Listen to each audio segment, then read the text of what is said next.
Alright, so time for game 2. It's a Terran versus random. So, if he's going to go a random opening, he's going to be random race. So I don't know what race he's playing with. So what I'm going to do is, we're going to play this another safe defensive opening. We're not going to do anything crazy. But, if you guys are ever not so sure about what your opponent's race is, what he might be doing against you, you can do a Reaper expand. And I'm going to do that this game. Basically, it's you open with a fast gas, you build one Reaper, you stop mining gas, and then you just move into a very standard follow-up based on what your Reaper scouts. You use the speed of the Reaper to be able to see what your opponent is doing. There are a couple of important things to note, though. In Bronze League, it's very easy to get caught up in what your Reaper is doing. So you're going to want to focus on only using it to scout very quickly and then leaving. If you try to do too much damage with your Reaper, you can end up losing a lot of lost mining time if you're not building SCVs. You can lose mining time if you're not rallying units that were building other facilities, and you can delay your tech and expansions by not producing your right infrastructure. So we're going to do a very, very safe Reaper expand. We're not going to do anything difficult or complicated for that matter. So gas at 13 supply, barracks at 12, supply depot at 10. We can send this SCV out to scout as well. At the same time, we don't even need to build the Reaper for the most part. In fact, I almost just want to cancel the refinery. If you scout with an SCV at the right timing, you can generally detect most common cheeses from any race. So I actually see his Overlord very quickly, so I know that it's a Zerg player. So actually, I'm just going to not mine the gas here, just because I want to show you guys economic builds. I don't want to show you as many aggressive or techie builds. Okay, so he's gone for a very fast spawning pool. So I'm going to rally my Marine inside and immediately finish my wall. My SCV goes in. I'm going to see, he may have 6-pooled me. So I go in, I see, okay, he doesn't really have any drones. He's taking a gas, but he made a lot of fast Zerglings. So the best way to deal with this is I'm going to build my command center inside of my base. And with this wall, he can't really hurt me with his Zerglings. So try not to accidentally leave your depot lowered for the Zerglings to enter your base and kill you, though. So now the Marines are out, so he can't get me with his Zerglings. And my SCV is going to sit here and wait. And I'm going to build my command center as soon as I have 400 minerals. There it goes. So at this point, against Zerg, you have a couple of options if you want to open with Bio or you want to open with Hellions. Bio is good for defensive styles. Hellions, it's really easy to get lost trying to micro them. So what I'm going to do is just follow this up with somewhat of a similar transition that we saw in the last game. Just 2 barracks. We're just going to straight up produce Marines. He did take a gas, so I want to use my SCV to scout whether or not he's gone to follow this up with possibly a Baneling nest or a Roach Warren. So that's what I'm going to be looking for with this SCV. And now we come in. Okay, he's mined more than 100 gas. I can see that because he'll be at 2,500. He actually taken a second gas geyser, so he could be looking to get very aggressive. So now that I have 5 Marines, I'm feeling pretty confident that I can at least shove his Zerglings away. Okay, so the best way to deal with this is going to be based on whether or not it's Banelings. But I feel like if with just a bunker or 2, we're going to build 2 bunkers on the high ground of this ramp. And now with the gas, we're going to build 1 tech lab. Going to start our orbital command and just rally our Marines down to these 2 bunkers. So Marines are just going to position themselves right around here, and we're basically just trying to catch anything that comes up at all.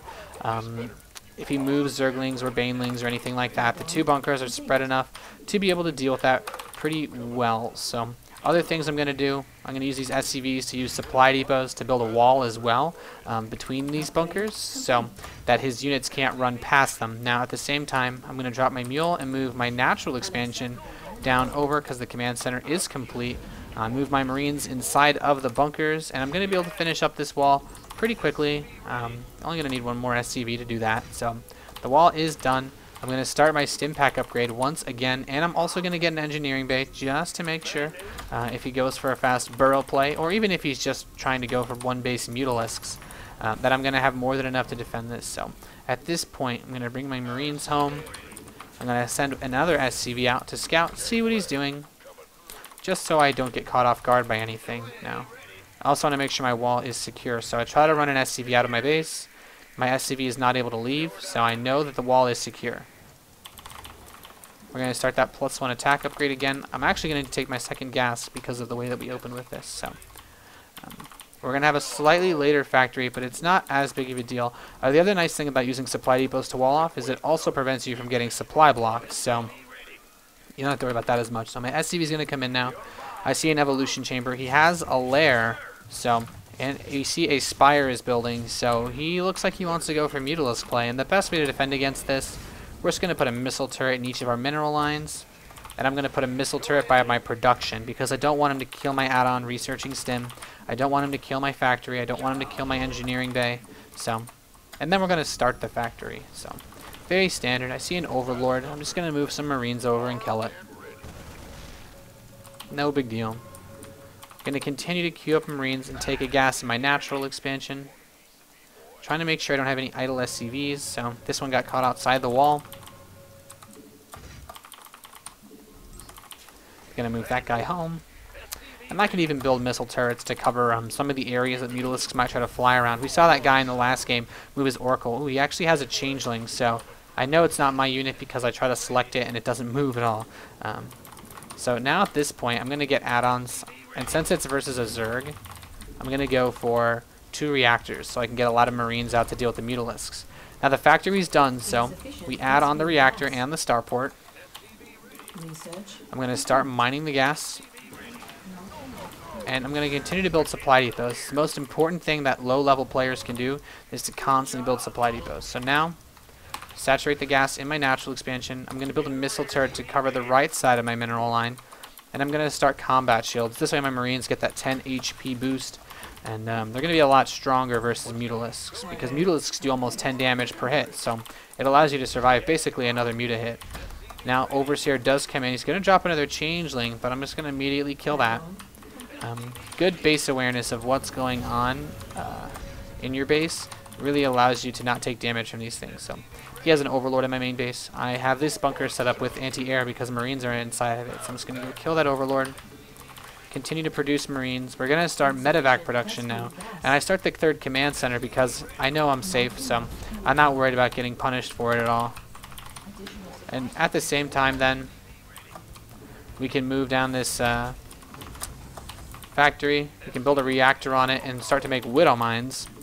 Something I know a lot of you guys like, a new unit, the Widow Mine. Very, very good against Zerg when used properly. So I'm going to move down some SCVs. You see I only have 14 here.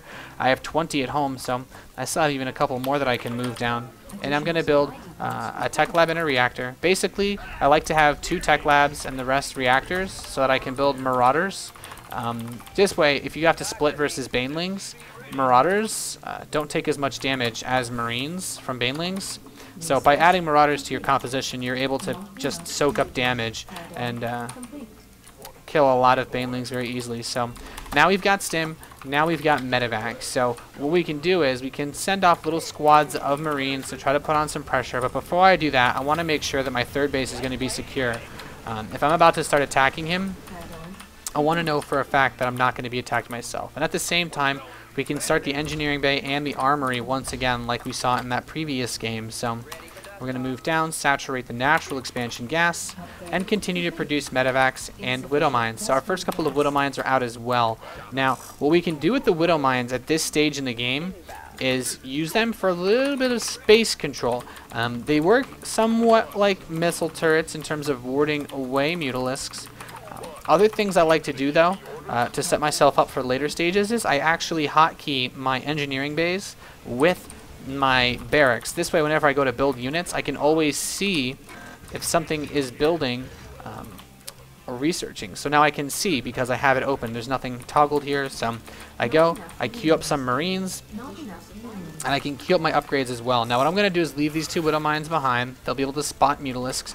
Some players worry about splash and mineral lines, but SCVs actually have enough health to tank 1 shot from a Widow Mine. So they it's not as big of a problem. I'm going to leave these Marines behind at home to defend just in case something happens. I'm going to start moving SCVs over to this 3rd base. and I'm going to try to build some more supply depots. We're going to scan ahead. I want to make sure there's nothing like burrowed banelings waiting for us, and I want to know where his expansions are. So I'm throwing down a lot of scans. You won't normally see this in pro games, but it's important to have as much information available as possible. So there's still a couple extra SCVs in my main base. So now I'm going to start my 2-2 upgrades. I'm going to scan up the ramp, and I see he has some Mutalisks and Banelings. So if you guys want to engage this, what you do is I'm going to move my Widow Mines forward to try to tank some of these shots, and I'm going to put my Marauders in front of my Marines. This is why we built them. Now the Widow Mine does get a shot off. It's able to injure that Mutalisk a lot. I'm going to throw it on a scan, try to kill off these creep tumors so he doesn't have vision of me approaching. And now I'm going to move in. So when you're doing this, you want to keep the Marauders in front at all times, and you try to split your Marines off into groups. You can just box small numbers of them, stimming away then. And now the Mutalisks can basically die because I have a lot of Marines. So at that point, it's all about how you engage, and you always want to keep your Marauders in front, your Marines split behind them so that the Banelings can't run forward. And at that point, you've got yourself another win.